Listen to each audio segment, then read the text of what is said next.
The massive alien warship descended through Earth's atmosphere like a falling star, its hull gleaming with metals unknown to human science. Commander Marcus Chen watched from the bridge of the UES Defiant as the vessel settled onto the designated landing platform in New Geneva. 3 months had passed since first contact, and humanity was still reeling from the revelation that they were not alone in the universe.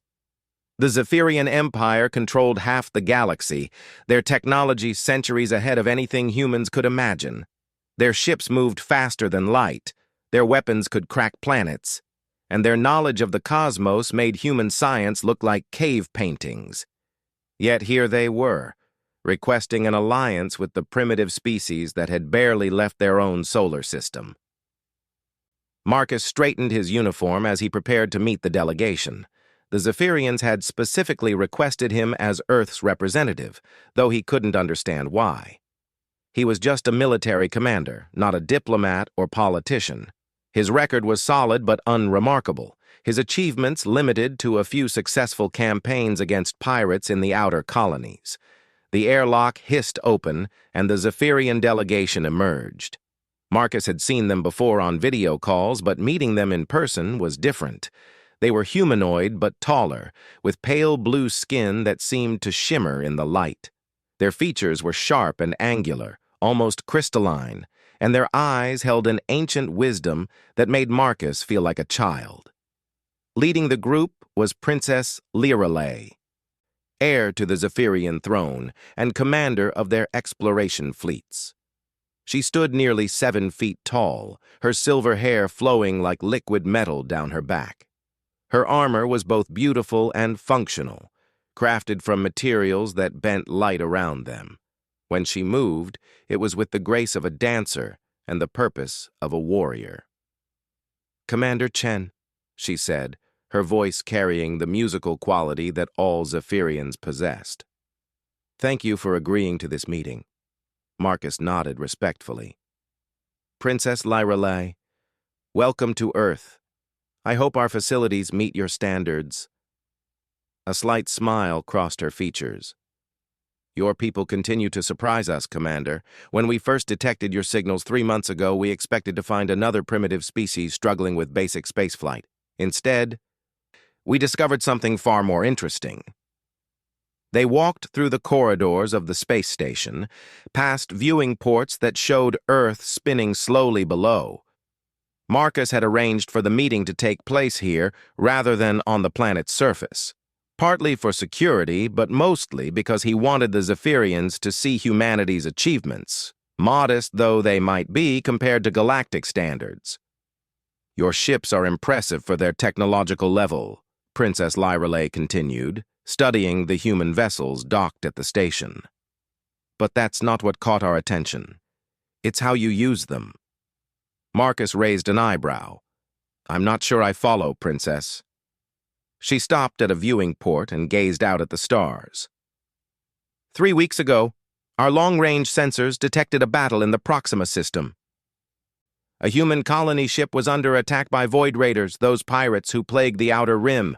The colonists sent out a distress signal, but they were hours away from any help. Marcus remembered the incident well. The UES Horizon had been escorting civilian refugees when the raiders struck. Captain Sarah Mitchell had been forced to make an impossible choice. "What happened next defied all logic," the princess continued. "Captain Mitchell detached her escort ship from the convoy and engaged 12 raider vessels alone.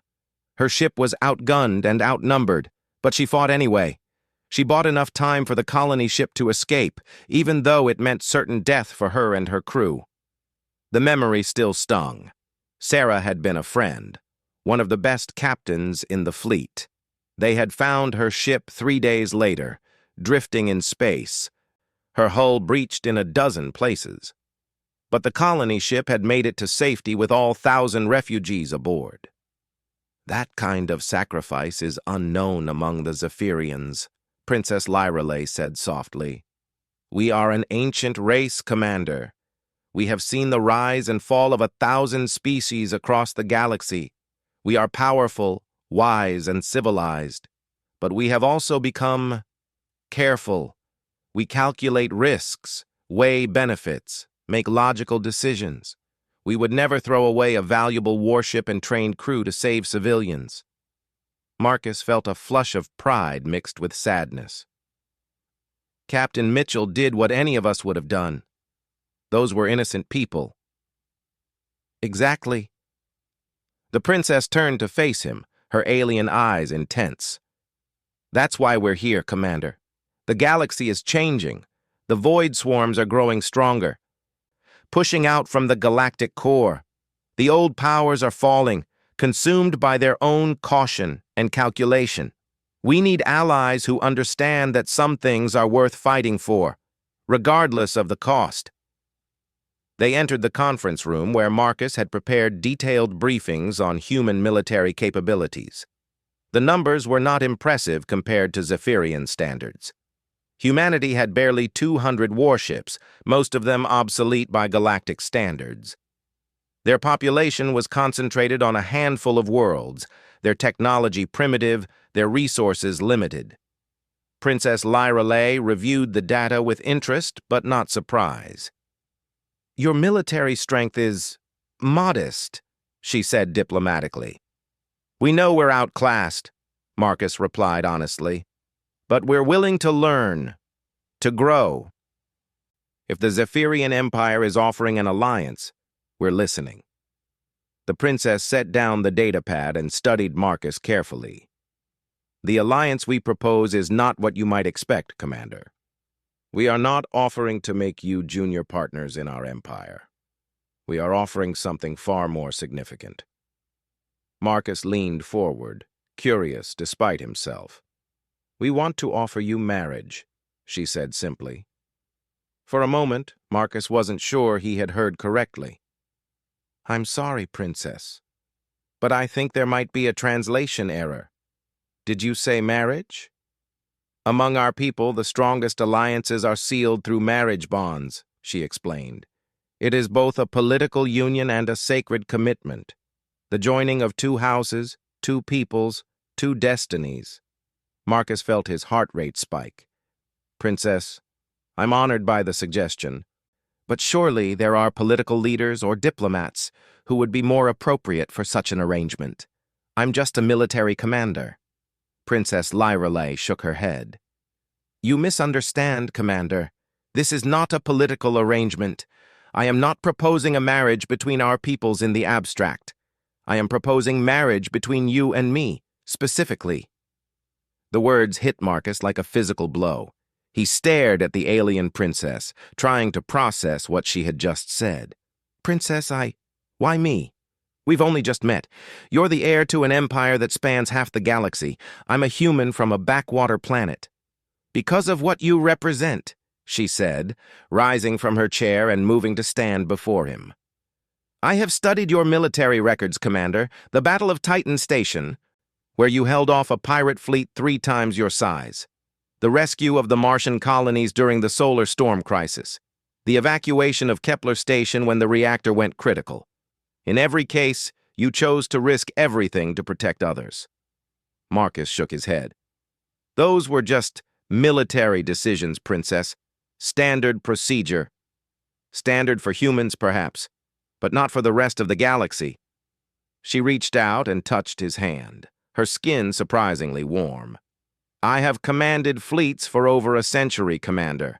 I have seen species that value honor, others that prize wisdom, and many that seek only power. But I have never encountered a people who consistently choose sacrifice over safety, who value the lives of others above their own advancement. The touch of her hand sent an unexpected shock through Marcus. Despite their physical differences, despite the vast gulf between their civilizations, he felt a connection forming that he couldn't explain. The Zephyrian Empire needs that spirit, she continued. Our people have grown too cautious, too calculating. We avoid risks, minimize losses, optimize outcomes, but some battles cannot be won through calculation alone. Some enemies can only be defeated by those willing to risk everything for what they believe in. Marcus stood and moved to the viewing port again, looking out at the earth below. Princess, even if what you're saying is true, marriage is a serious commitment. It's about more than just political alliances or military strategy. It's about love, about building a life together. Is it? She asked, moving to stand beside him. Among my people, love is considered a luxury, something that might develop over time between compatible partners. But respect, admiration, and shared purpose, these are the foundations of lasting unions. Marcus turned to look at her, seeing something vulnerable beneath her regal bearing. Do you respect me, Princess? I do, she said without hesitation.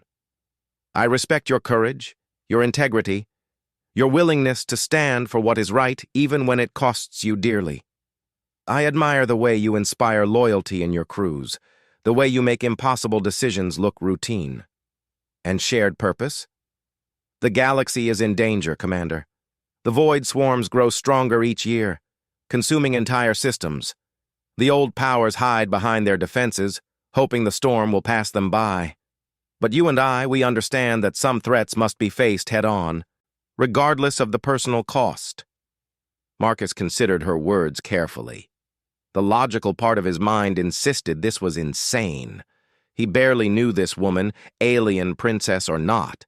The cultural differences alone would be staggering. Yet something deeper, something instinctive, told him she was offering more than just a political arrangement. If I agreed to this, he said slowly, what would it mean for humanity? For Earth? Full membership in the Galactic Council, she replied immediately. Access to our technology, our trade networks, our military support. Your people would advance centuries and decades, but more importantly, they would have a voice in the decisions that shape the galaxy's future. And what would it mean for us? For you and me personally? Princess Lyreley was quiet for a long moment. I cannot promise love, Commander. I do not know if such feelings can truly exist between our species. But I can promise partnership, loyalty, and dedication to our shared goals. I can promise to stand beside you in whatever battles we must face. Marcus looked into her alien eyes and saw something that transcended species barriers. Here was a warrior who had commanded fleets and conquered worlds, yet she was asking him, a human from a primitive planet, to stand as her equal. The offer was both humbling and terrifying. Princess, he began, then stopped. May I call you Lyreley? She nodded, a slight smile crossing her features. Lyreley, if we do this, there can be no deception between us. I need to know your true motivations. Is this really about military alliance and shared purpose, or is there something else? The princess was quiet for a long moment, her gaze distant. 3 months ago, when we first detected your radio signals, I was leading a campaign against Void Raider strongholds in the Outer Rim. We had been fighting for 2 years, slowly pushing them back, when we received word of a new species that had just achieved faster-than-light travel. She moved closer to the viewing port, her reflection ghost-like in the transparent material. My father ordered me to investigate, to determine if these humans posed a threat or could be useful allies. I expected to find another primitive species, easily intimidated or bribed into compliance. Instead, I found something that changed everything. What did you find? Hope, she said simply. For the first time in decades, I found a people who reminded me why we fight at all. Your Captain Mitchell's sacrifice. The way your colonies rally to defend each other, the willingness of your soldiers to die for strangers, it rekindled something in me that I thought was lost. Marcus felt his breath catch.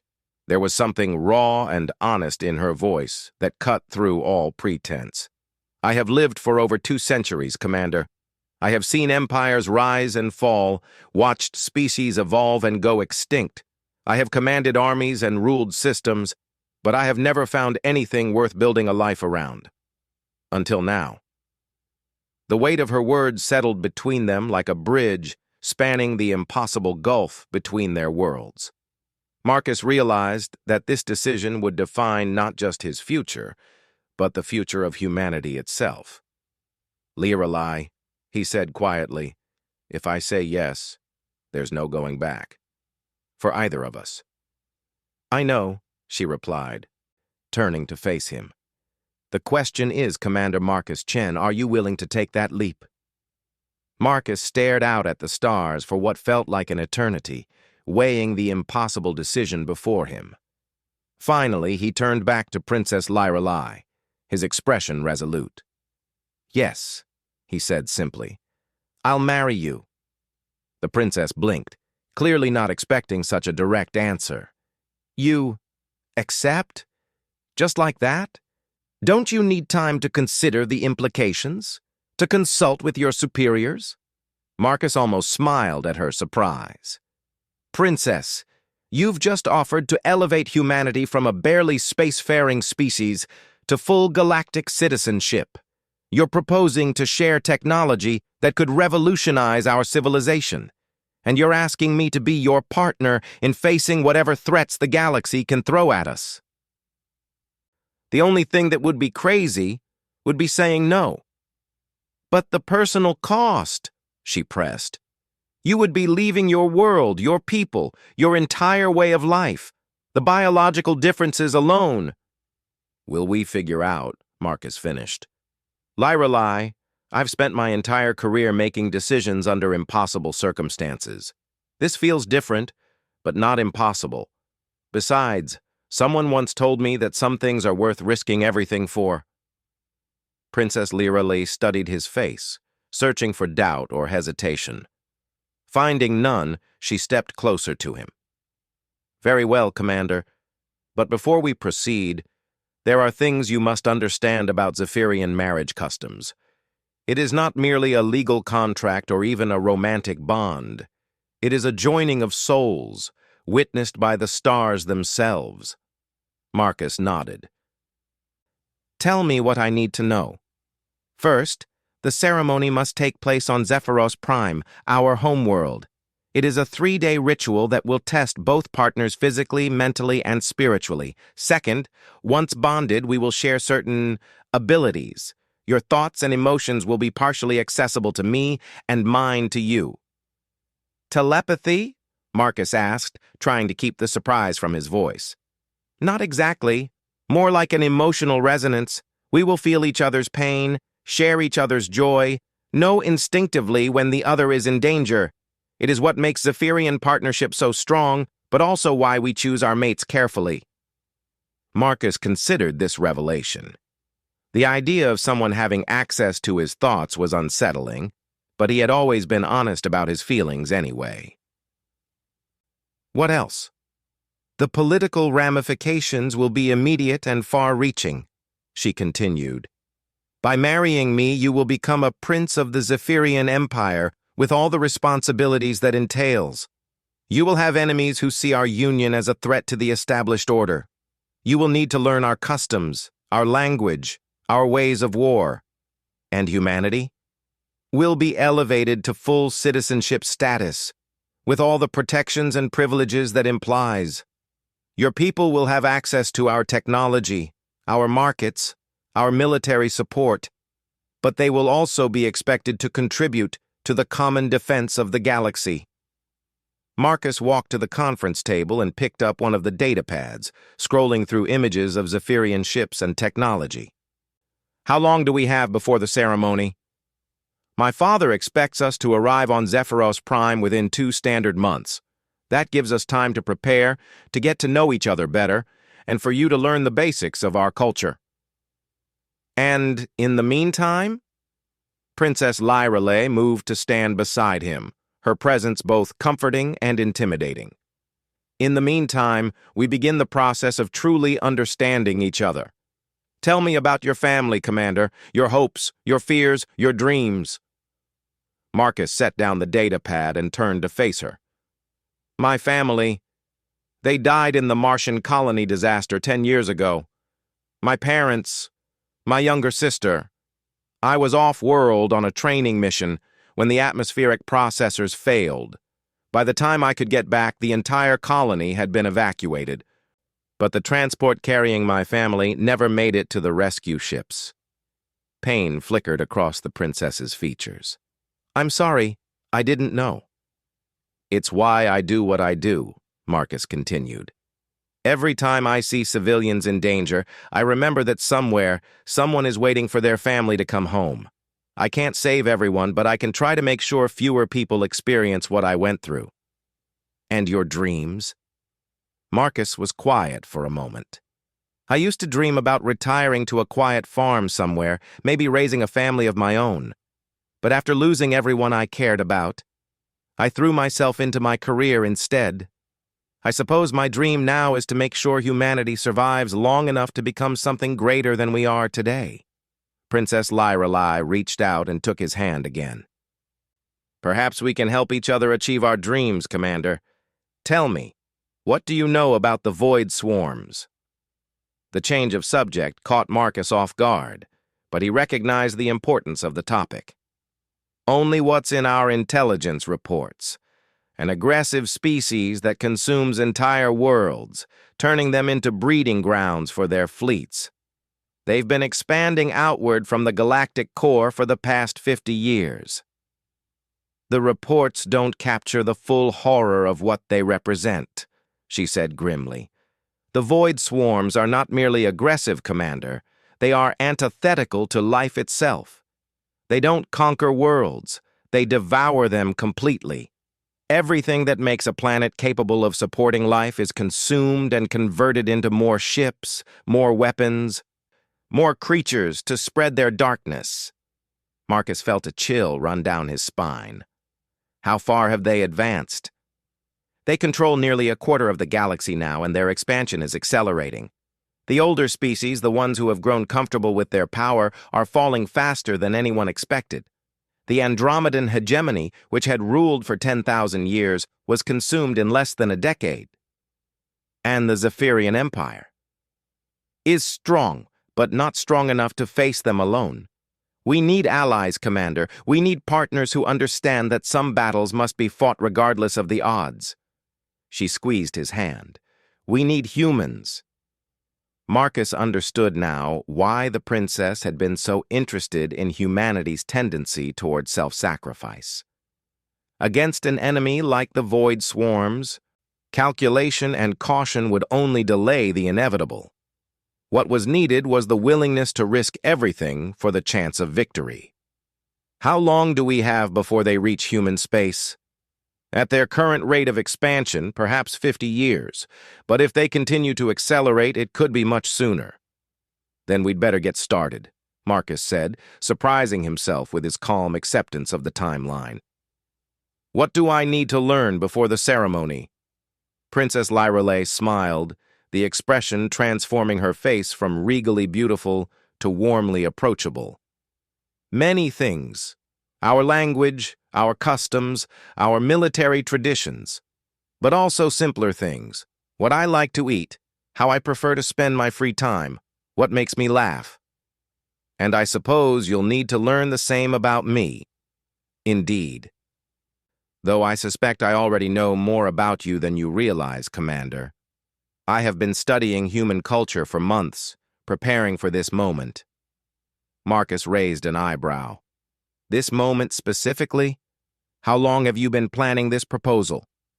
"Since the day we analyzed Captain Mitchell's sacrifice," she admitted.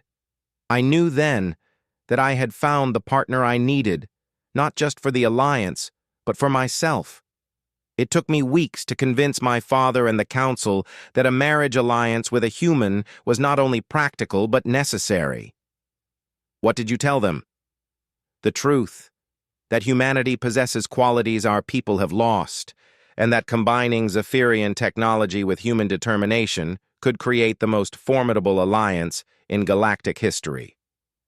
Marcus walked to the viewing port again, looking out at the Earth below.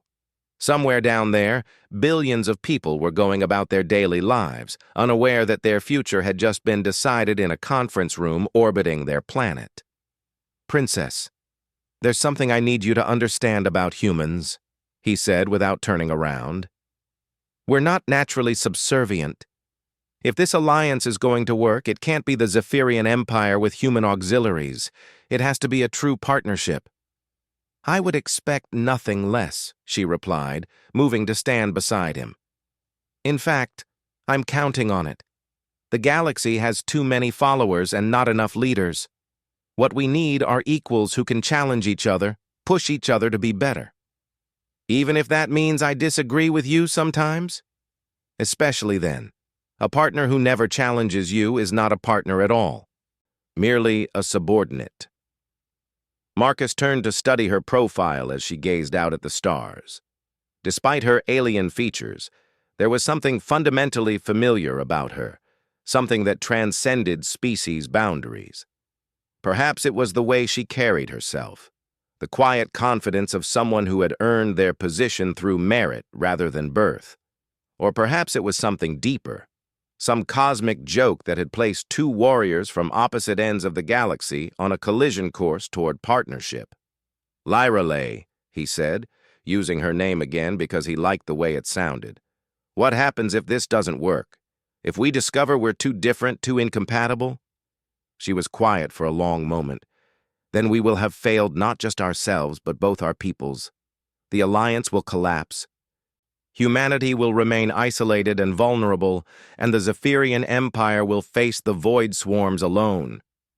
No pressure, then, Marcus said with dark humor. None at all, she replied, but there was a hint of amusement in her voice. Though I should mention that Zephyrian divorce customs are complex. It's generally considered easier to make the marriage work. Despite everything, Marcus found himself smiling. I'll keep that in mind. They stood together in comfortable silence for several minutes, watching the slow rotation of Earth below. Finally, Princess Lyralay spoke again. Commander, there is one more thing you should know before we proceed. The ceremony on Zephyros Prime will not be private. It will be broadcast across the galaxy, witnessed by billions of beings from hundreds of species. Our union will be a symbol of hope for some and a threat for others. Marcus nodded. I understand. We'll need to be careful about security. More than careful. There are factions within my own people who see this alliance as a betrayal of Zephyrian superiority. They will attempt to stop the ceremony, or failing that, to eliminate us both afterward. Then we'd better make sure we're ready for them, Marcus said, his military instincts taking over. I'll need access to your intelligence files, tactical assessments of potential threats, and a full briefing on Zephyrian security protocols. Princess Lyralay smiled again, this time with approval. Already thinking like a prince of the Empire. Very good, Commander. We'll begin your education immediately. She moved to the conference table and activated a holographic display that showed the Zephyrian home system. The planets hung in space like jewels, their surfaces glittering with cities that spanned continents. This is Zephyros Prime, she said, indicating the third planet from the star. Population 40 billion, the heart of an empire that spans 12,000 worlds. It will be your new home, Commander, assuming you survive the journey there. Survive the journey? Did I forget to mention that part? She asked with innocent surprise. The path to Zephyros Prime passes through 3 contested star systems currently under assault by Void Swarm advanced scouts. We'll need to fight our way through. Marcus stared at her, then began to laugh. Princess, are you telling me that our honeymoon is going to be a running battle through hostile space? I prefer to think of it as a romantic voyage with occasional excitement, she replied, her eyes twinkling. Consider it the first test of our partnership. If we can trust each other in combat, we can trust each other in marriage. You realize this is completely insane, right? Commander, Princess Lyralay said, moving closer to him until they were standing face to face. If you wanted sanity, you chose the wrong species to marry. The Zephyrians have been defying impossible odds for millennia. It's what we do. Marcus looked into her alien eyes and saw his own determination reflected back at him. Whatever else this union might be, It would never be boring. "When do we leave?" he asked. "As soon as you can arrange for Earth's defense in your absence and select a crew for our journey. I suggest choosing your best warriors, Commander. We're going to need them." 3 weeks later, Marcus stood on the bridge of the UES Defiant as it prepared to join Princess Lyrale's fleet for the journey to Zephyros Prime. He had handpicked his crew from the best the Earth Defense Force had to offer, but looking out at the massive Zephyrian warships surrounding them, he couldn't help feeling like a child's toy boat sailing with aircraft carriers. "Commander," called Lieutenant Sarah Rodriguez from the communications station, "Princess Lyrale is requesting permission to beam aboard." Marcus straightened his dress uniform and nodded. "Permission granted.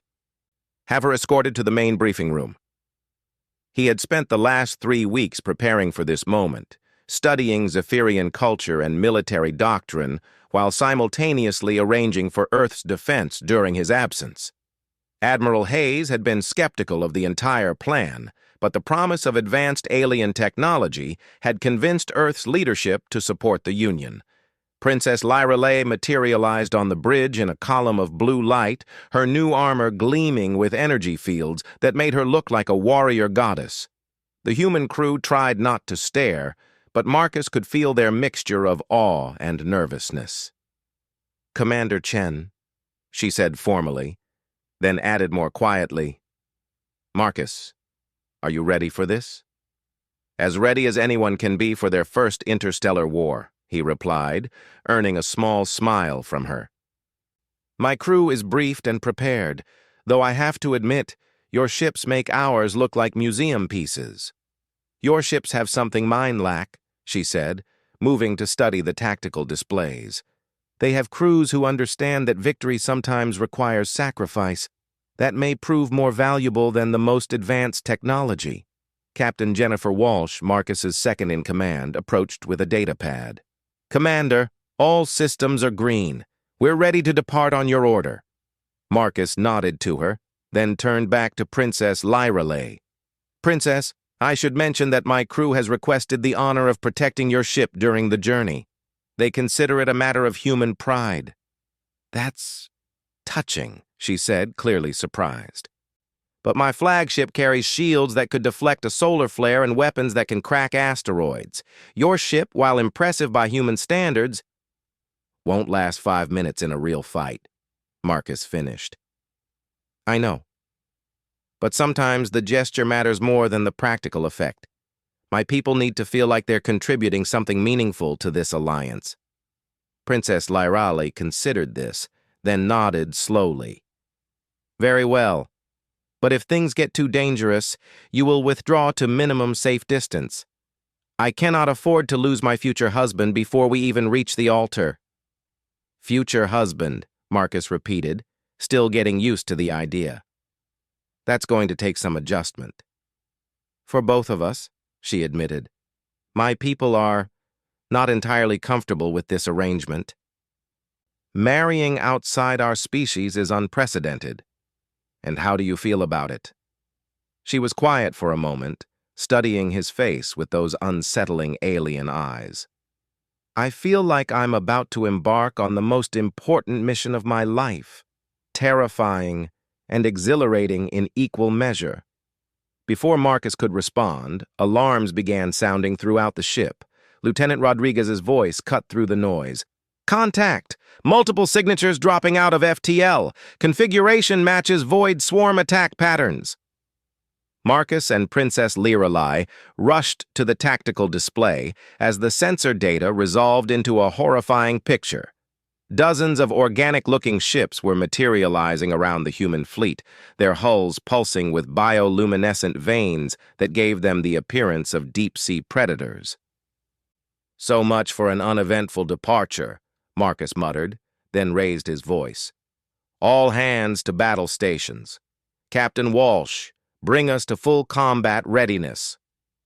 Princess Lyrale had already opened a communication channel to her fleet. She spoke rapidly in her own language, then turned back to Marcus. "My ships are moving to intercept, but there are too many of them. They must have been tracking our movements." "Or someone told them where to find us," Marcus said grimly. You mentioned there were factions opposed to our marriage. The thought had occurred to me, but we can discuss treachery later. Right now, we have a battle to win. The space around Earth erupted into chaos as Zephyrian energy weapons met Void Swarm bioweapons. The alien attackers moved like living creatures rather than ships, swooping and diving in patterns that defied conventional tactics. Their weapons fired bursts of some kind of corrosive energy that ate through hull plating like acid. "Commander," Captain Walsh reported, "the alien ships are ignoring us completely. They're focusing all their fire on the Zephyrian vessels." Marcus watched the tactical display with growing understanding. "This isn't a random attack. They're specifically trying to kill Princess Lyrelei." "Which means someone definitely gave them our departure schedule," the princess said, her voice tight with anger. "The question is who?" One of the Zephyrian cruisers suddenly lurched out of formation, its hull breached in multiple places. Emergency beacons flashed as escape pods ejected from the dying ship. "We have to do something," Marcus said, studying the battle. "Your ships are more powerful, but they're fighting defensively. They're trying to protect your flagship instead of pressing the attack." "Standard procedure when royalty is present," Princess Lyrelei explained. "My safety takes precedence over tactical advantage." "Not anymore," Marcus said, making a decision that would either save them all or get them killed. "Captain Walsh, take us into the thick of it. All weapons, target the Void Swarm command ship." "Sir, our weapons won't even scratch their shields," Walsh protested. "They don't need to. Princess, can you patch me through to your fleet commander?" "Marcus, what are you planning?" "Something stupid and reckless," he admitted. "Trust me."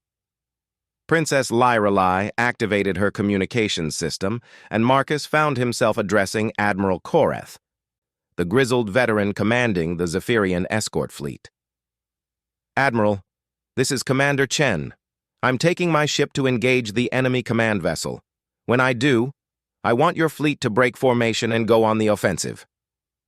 "Negative, human," Koreth's translated voice replied. "My orders are to protect the princess. I will not abandon that duty for a suicidal gesture." "Admiral," Princess Lyrelei interjected, "you have new orders. Follow Commander Chen's lead and eliminate these creatures." There was a pause, then, "Princess, with respect, placing you at risk to save a human ship is not tactically sound." Marcus smiled grimly. "Admiral, you're not saving my ship. We're saving yours." The UES Defiant surged forward, its primitive but reliable fusion drive pushing it toward the heart of the Void Swarm formation. The alien command ship was a massive thing, easily 10 times the size of Marcus's vessel, its biomechanical hull writhing with what looked like muscle tissue. "Sir," Lieutenant Rodriguez called out, "the alien ship is launching fighters, hundreds of them." "Evasive maneuvers," Marcus ordered, "and open a channel to the Zephyrian fleet." As the first wave of Void Swarm fighters swept toward the human ship, Marcus spoke into his communicator. "All Zephyrian vessels, this is Marcus Chen. I am your future prince, and I am ordering you to attack now while the enemy is distracted. Show these creatures what the alliance between our peoples can accomplish." The response was immediate and devastating. Free from the constraints of defensive positioning, the Zephyrian warships unleashed their full firepower on the Void Swarm fleet. Energy beams that could boil oceans carved through biomechanical hulls, while the alien fighters found themselves caught between the advancing Zephyrian forces and the surprisingly agile human ship. "Princess," Marcus said as the UES Defiant danced between enemy fire, "I think it's time you showed me what Zephyrian warriors are really capable of." Princess Lyrelei smiled, and for the first time Marcus saw the predator beneath her regal exterior. "Gladly, my future husband." She moved to the ship's weapon control station and placed her hands on the targeting systems. Suddenly, the human ship's weapons began firing with an accuracy that defied physics, each shot finding gaps in enemy shields or weak points in biomechanical armor. "How?" Captain Walsh gasped as their relatively primitive railguns began devastating enemy fighters. "Zephyrian neural interfaces," Princess Lyreley explained without taking her focus off the battle. "I'm directly controlling your targeting computers." The battle turned quickly after that. What had started as a potential massacre became a rout as human determination combined with Zephyrian technology to create something greater than either could achieve alone. The Void Swarm command ship, caught between the hammer of the Zephyrian fleet and the anvil of Marcus's small but tenacious vessel, finally broke apart in a spectacular explosion that lit up space like a brief star. As the last enemy fighters fled into FTL, Marcus allowed himself to breathe again. Around them, the combined human Zephyrian fleet began rescue operations for the damaged ships. "Well," he said to Princess Lyreley, "if that's what our honeymoon is going to be like, I can't wait to see what married life holds." She laughed, the sound musical despite the circumstances. "That was nothing, Marcus. Wait until you meet my father." 2 months later, Marcus stood in the great cathedral of Zephyros Prime, watching as beings from across the galaxy filed into the vast hall. The ceremony was being broadcast to billions of viewers, but at that moment, all he could see was Princess Lyreley as she walked down the aisle toward him. She had chosen to wear traditional Zephyrian royal garments rather than her armor, flowing robes that seemed to be made of captured starlight. Her silver hair was adorned with crystals that pulsed in rhythm with her heartbeat, and her alien beauty was both ethereal and commanding. As she reached the altar, she spoke the ritual words in her own language, then repeated them in standard. "I, Lyreley of House Starweaver, Princess of the Zephyrian Empire, take you, Marcus Chen of Earth, to be my partner in all things, my equal in all matters, and my ally against all enemies." Marcus had practiced his own response, but when the moment came, he found himself speaking from the heart instead. "I, Marcus Chen, commander of Earth's Defense Force and apparently future prince of an interstellar empire, take you, Lyreley, to be my wife, my partner, and my guide to a future I never could have imagined." The Efficient, a being of pure energy that served as the spiritual leader of the Zephyrian people, raised its crystalline hands. "By the light of ancient stars and the promise of those yet to be born, I pronounce you bonded in spirit and purpose. Let the galaxy witness this union and tremble before the alliance it represents." As the ceremony concluded and the crowd erupted in celebration, Marcus felt the bond forming between them, a connection deeper than mere telepathy. He could sense Lyreley's emotions, her joy mixed with determination, her love growing stronger by the moment. "So," she whispered to him as they walked back down the aisle together, "any regrets, Prince Marcus?" "Just one," he replied, earning a worried look from her. "I regret that it took an alien invasion to show me what I was missing." Princess Lyreley, now his wife in the eyes of the galaxy, squeezed his hand. "Don't worry, my love. I have a feeling our adventures are just beginning." Through the great windows of the cathedral, the stars shone down on the impossible couple who had chosen to bind their fates together. In the depths of space, the void swarms continued their relentless advance. But for the first time in generations, the galaxy had something to unite behind.